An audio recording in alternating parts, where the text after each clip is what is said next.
Hello everyone, welcome back to Carried Away Travels. If this is your first time here, I'm Carrie, and I share helpful travel tips, itineraries, gear recommendations, and more, so you can always have the perfect trip.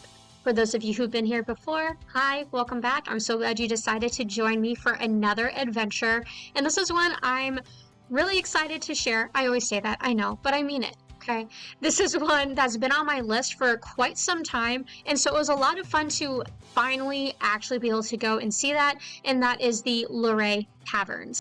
Also, I'm going to apologize right now if my glasses are like glinting and giving weird reflections off my ring light. I had to wear them today, so please bear with my hopefully one day of nerdiness. Now, you may know from some of my previous videos that I live in Virginia, so Luray is just a few hours away. For some reason, we've just never been. It just never worked out, and so we finally were able to go up there to check it out this February when we did our trip with Whimstay. And so we were able to check out the Luray Zoo and these caverns and a few other things in the area, and it was just absolutely gorgeous. I definitely see why it's such a popular area. I'm sure it's even cooler in not winter. But the awesome thing about the Luray Caverns is they look the same year round, and they also keep a consistent temperature. So even if it's chilly outside, you can go underground and explore these cool caverns and have an amazing time. If you've been following me for a really long time, you may remember that a couple years ago we visited these Skyline Caverns over in Front Royal, Virginia, and we chose to visit these for a couple different reasons over the Luray Caverns. They're only about 30 minutes away from each other. But at the time, we decided to visit those caverns because they're smaller and more condensed, and two, because it was significantly cheaper. I think it was like $10, $15 less than visiting the Luray Caverns. So we really enjoyed our trip there, but at the time, it was a hard decision to drive over to Luray and see these or do Skyline Caverns. I do recommend Skyline Caverns. I think they're very cool. They're a very different experience from the Luray Caverns. But if you are interested in seeing the Luray Caverns, they are world famous, and I can definitely see why so many people come here.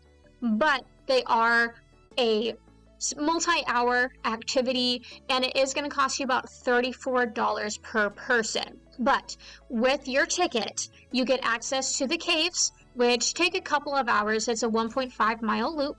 You also get access to a Shenandoah Heritage Village with a museum, a car and caravan museum, and their Toy Town Junction. While you're there, you can also do some other fun stuff like a garden maze, and there's like a ropes course, and you can pan for gold. Like, there's a ton to do at the Luray Caverns beyond the caverns. So if you are going to visit, I recommend you carve out pretty much a full afternoon to make sure you can do everything if that interests you. But with that said, the main focus of this video today is going to be on the actual caverns. However, I'll be sure to give you some additional details on those extra activities just so you know what you're getting into before you go. Alright, so the Luray Caverns are the largest cavern system on the eastern side of the US. That's pretty impressive.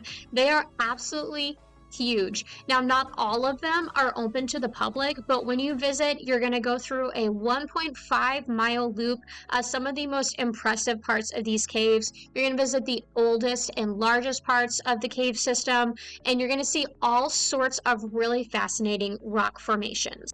Now, if you remember back to your high school science days, maybe elementary, you probably remember the stalactites and the stalagmites, and they're all formed from this water dripping down into the cave systems and forming these formations. Yes.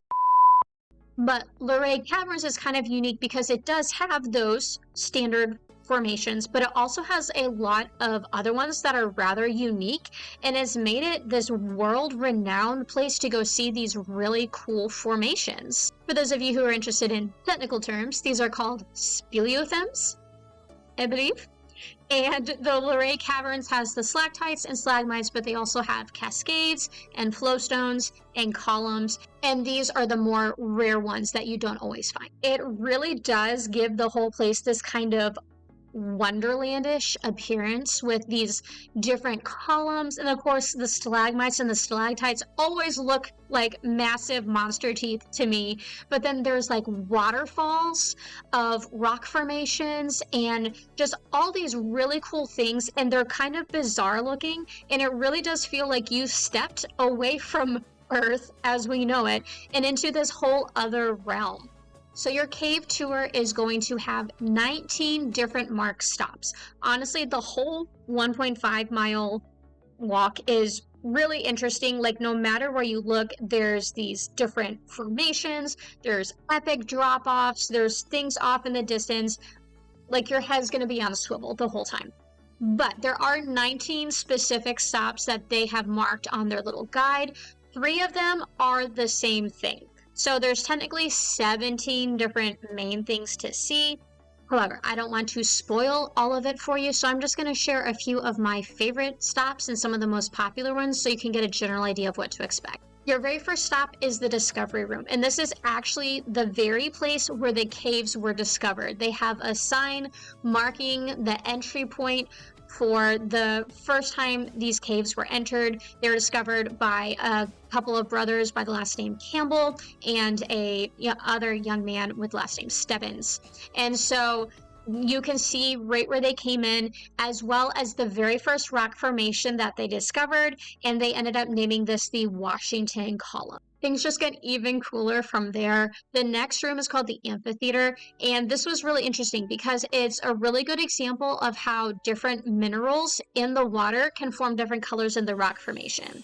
So a lot of the caves are kind of white, but this room also, you could see these reddish browns, grayish blacks, and then there's even some kind of greens from algae that's grown in the damper places. And so it's a really interesting room for the color, beyond the fact that it just had these really awesome rock formations all around. One of the most popular spots in all of the Luray Caverns is Dream Lakes. And this is such a cool spot because there's this perfectly still body of water that looks incredibly deep because it's a mirror image of the stalactites on the ceiling. Because it has this mirror image, it makes it look like there's this really crazy underwater world going on here, but it's only about 20 inches deep. It just looks super deep because you can see that reflection of the stalactites, and this is just a really fascinating spot to sit and kind of look out over the waters for a little bit. The next POI is called Pluto's Ghost, and the reason this is so notable is, one, it's a full column, and to form a column you have to have the stalactites and the stalagmites meet and they form a full column. Other reason it's so noticeable is because it is this startlingly white color that looks really spooky, especially compared to the more brownish yellow stones surrounding it. It's also in this 90-foot abyss called Pluto's Chasm, so they ended up naming it Pluto's Ghost, and it's a pretty fitting name for this kind of eerie column. Stop number 9 is the oldest and largest formation in the Luray Caverns, and they call it the Giant Redwood. And this is such an incredible formation. The reason they call it a giant redwood is because it's 40 feet high and 120 feet around. It is absolutely massive. It does look like the trunk of a giant tree. And so this is another column, but it's in multiple parts. Like, you can see the picture here. It's just incredible how this has grown into this massive structure. The next stop was one of my favorites in the whole caverns. It's called Saracen's Tent, and the reason this is so interesting is because the stone formations have grown in such thin sheets that they look like curtains, and they're actually thin enough that you can see lights shining through them. So they've actually set some lights up in these formations so you can see what a cool effect it is. And they have all these drapery like formations coming down in it. You can walk inside this sheet of them, and it does feel like you're kind of in a tent. Next up is the Giant's Hall, and this is a cavern that you could really spend a lot of time in. It is absolutely massive.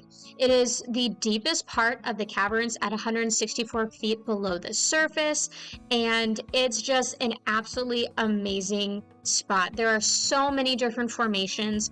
The most notable formation here is the double column, and this is actually a stalactite and a stalagmite growing right next to each other, one up, one down.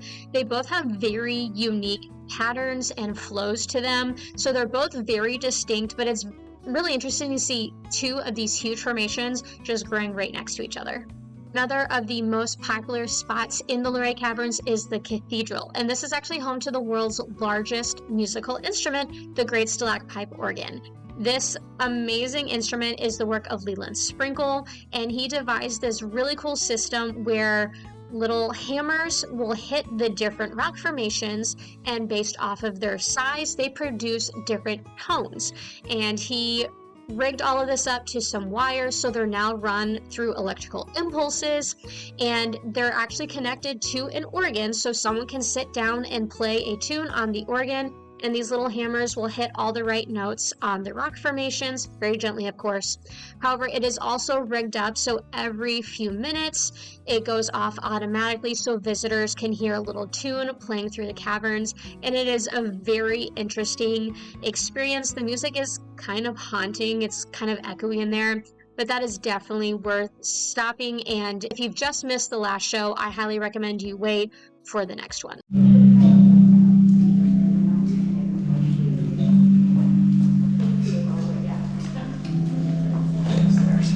Earlier, I mentioned that the caves keep a consistent temperature all year round, and this is in the mid 60s.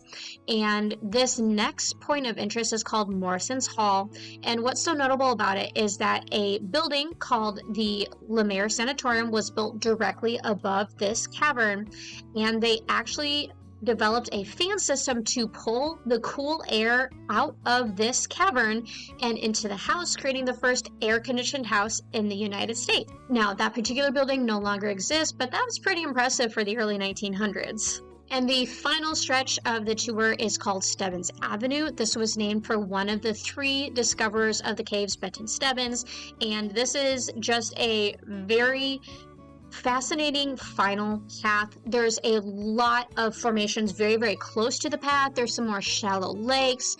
It's a lot more stalactites, stalagmites, but there's also some different columns. So there's nothing super grand, but there is just a lot happening in this one little avenue. So don't rush through this. Take your time. Look to see all the different formations. There's a lot of really cool ones, and that is the end of your tour. As I mentioned earlier, your $34 ticket includes a few things beyond just the caverns. Now, personally, Daniel and I were mostly interested in visiting the caverns, more so than the Heritage Village, the Car and Caravan Museum, etc. For us, we really felt that we would have much rather paid for a less expensive ticket and skipped the other things, just because that didn't interest us as much. However, I know that there are a lot of people who love the Shenandoah heritage history type of thing. This is definitely something I would have visited with my parents as a child, because I know they love this type of pioneer history. So for that reason, we wanted to make sure we visited all of these so that I could give you an accurate representation of what you can expect in these different places. But if you're more like me and you're into nature, you don't really want to visit these other parts, it may not necessarily be worth the $34 just to go visit the caves, but I will let you make your own decision. So the first thing included in your ticket is the Toy Town Junction. Now, this is connected to the on-site restaurant, and it's really just a big room filled with a bunch of toys. Honestly, it was a little confusing. It seemed at first like they'd organized the toys by dates, but then it seemed like they'd organized some of them by style. Like they had vintage toys, but then they had a bunch of different baby dolls together, and then they had a whole bunch of different circus sets together from like antique sets to modern sets. It wasn't really my thing, but I can definitely see how some kids would enjoy this. Again, this is just one big room. You walk around the circuit, you can see all the toys. If you're a car buff, you probably will really enjoy the Car and Caravan Museum. This is kind of a walkthrough history of transportation. So it starts with old stagecoaches and carriages, vintage tricycles, little bikes that look like horses, all sorts of really cool old stuff. And you have some of the earliest automobiles in there as well. They're very interesting. A lot of them have very fancy elements, or they're these really cool colors, their shapes. So these are a lot of fun to look at, and you go through this whole history seeing all sorts of different models. They even have a police wagon from the Luray Caverns called the Black Maria. They have some custom-made vehicles that were literally one of a kind. So there is a lot of history to discover in this area, all related to the automotive industry. This is just one giant showroom that you kind of weave through. So if you want to stop and read everything, you could easily spend 45 minutes to an hour in here. If you're more of a surface level interested, you can walk through in about 20 minutes. The most extensive add-on to your ticket is the Shenandoah Heritage Village. Now this is spread out over several acres, and it's got a really beautiful view of the surrounding mountains, so it really is the perfect location for something like this. But what makes it so unique is that all of the buildings are from the 19th century, and they've been moved here and rebuilt exactly as they originally were. So they have homes from settlers, they have a one-room schoolhouse, they have a blacksmith, like just all these original buildings that give you a really cool glimpse into this period of the Shenandoah Valley that you don't really find anywhere else. And I did find that very interesting. Now, along with this, there is also a museum with a huge collection of different artifacts, everything from arrowheads to covered wagons to furniture and dresses and toys, all sorts of different things that they've collected from the area. That can take you quite a while to walk through. So I'd recommend at least an hour if you want to read anything, even on a surface level. It's pretty extensive. All in all, I definitely think the Luray Caverns are worth a visit. Even if you don't want to stop by all the extra stuff, the caves are absolutely awesome. I can very clearly see why they're world famous, and they are different from any caves I have been in before. Again, I mentioned we'd gone to Skyline Caverns a few years ago. These were different from Skyline Caverns. They had things here that were not in those other caves, and so it is very interesting, even if you have been to caves somewhere else before. If you have any questions or comments, please feel free to drop those below and I will answer them or get back to you as soon as possible. I also have a full blog post about the Luray Caverns at cochranewriting.com if you're interested in reading more about that. If you're interested in more activities in Virginia, I also have quite a collection of videos and blogs covering my home state. I'd invite you to go check those out. Thank you so much for stopping by to check out this video. I hope you enjoyed it. If you did, please give it a thumbs up. Don't forget to subscribe, and I hope you'll be back here soon.